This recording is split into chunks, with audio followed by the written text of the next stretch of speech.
നമസ്കാരം. കഴിഞ്ഞ ദിവസം നമ്മൾ ബോളിവുഡ് സംവിധായകൻ രോഹിത് ഷെട്ടിയുടെ വീടിന് നേരെ ഉണ്ടായിട്ടുള്ള ഒരു വെടിവെപ്പിനെ കുറിച്ച് സംസാരിച്ചിരുന്നു. ആ വെടിവെപ്പിന്റെ പൂർണ്ണ ഉത്തരവാദിത്തം ഏറ്റെടുത്തിരുന്നത് ബിഷണോയി ഗ്രൂപ്പായിരുന്നു. ഇപ്പോൾ ഇതാ അതിന്റെ പിന്നാലെ തന്നെ നമ്മുടെ ദുരന്തർ എന്ന് പറയുന്ന സൂപ്പർ ഹിറ്റ് ചിത്രത്തിലെ നായകനായിട്ടുള്ള രൺവീർ സിംഗിന് നേരെയും ഒരു വധഭീഷണി വന്നിരിക്കുകയാണ്.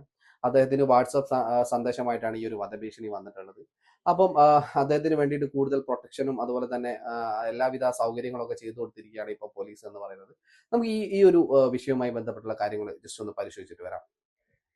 ബോളിവുഡ് സംവിധായകൻ രോഹിത് ഷെട്ടിയുടെ വീട്ടിൽ നടന്ന വെടിവെപ്പിന് പിന്നാലെ നടൻ രൺവീർ സിംഗിനും വധഭീഷണി. അജ്ഞാത നമ്പറിൽ നിന്ന് വാട്സപ്പ് വഴിയാണ് താരത്തിന് ഭീഷണി സന്ദേശം ലഭിച്ചത്. കോടിക്കണക്കിന് രൂപ ആവശ്യപ്പെട്ട് വാട്സപ്പ് വോയിസ് നോട്ട് വഴിയാണ് സന്ദേശം അയച്ചത്. സംഭവത്തെ തുടർന്ന് താരത്തിന്റെ മുംബൈയിലെ വസതിയിൽ കനത്ത പോലീസ് സുരക്ഷ ഒരുക്കിയിട്ടുണ്ട്.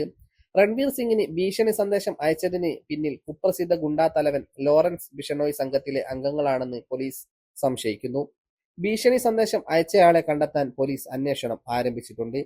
ആദിത്യ ദർ സംവിധാനം ചെയ്ത ദുരന്തറിലാണ് രൺവീർ സിംഗ് അവസാനമായിട്ട് അഭിനയിച്ചത്. ചിത്രം ബോക്സ് ഓഫീസിൽ വലിയ ഹിറ്റായി മാറുകയും ചെയ്തിട്ടുണ്ടായിരുന്നു. ഇപ്പോൾ ഇതാ ചിത്രത്തിന്റെ രണ്ടാം ഭാഗം മാർച്ചിൽ റിലീസ് ചെയ്യാനിരിക്കുകയാണ്. ഇതിന് ദിവസങ്ങൾക്ക് മുമ്പാണ് ബോളിവുഡ് സംവിധായകൻ രോഹിത് ഷെട്ടിയുടെ ജുഹുവിലെ വസതിക്ക് നേരെ വെടിവെപ്പ് നടന്നത്. പുലർച്ചെ 12:45 ബൈക്കിലെത്തിയ അക്രമി വസതിക്ക് നേരെ വെടിയുതിർക്കുകയായിരുന്നു. വെടിവെപ്പിന്റെ ഉത്തരവാദിത്തം നിമിഷങ്ങൾക്കുള്ളിൽ തന്നെ ലോറൻസ് ബിഷണോയിയുടെ സംഘം ഏറ്റെടുത്തിരുന്നു. തുടർന്ന് പൂനെയിൽ നിന്ന് 5 പേരെ മുംബൈ പോലീസ് അറസ്റ്റ് ചെയ്തു.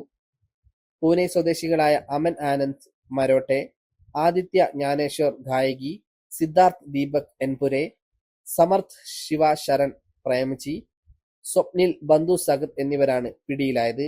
താരങ്ങൾക്ക് നേരെയുള്ള ഭീകരാക്രമണങ്ങൾ മുംബൈ പോലീസും ക്രൈംബ്രാഞ്ചും സംയുക്തമായാണ് അന്വേഷിക്കുന്നത്. ഏതെങ്കിലും തരത്തിലുള്ള പാകിസ്ഥാൻ ബന്ധമുണ്ടോ ഈ വെടിവെപ്പിന് പിന്നിലെന്നും പോലീസ് സംശയിക്കുന്നുണ്ട്.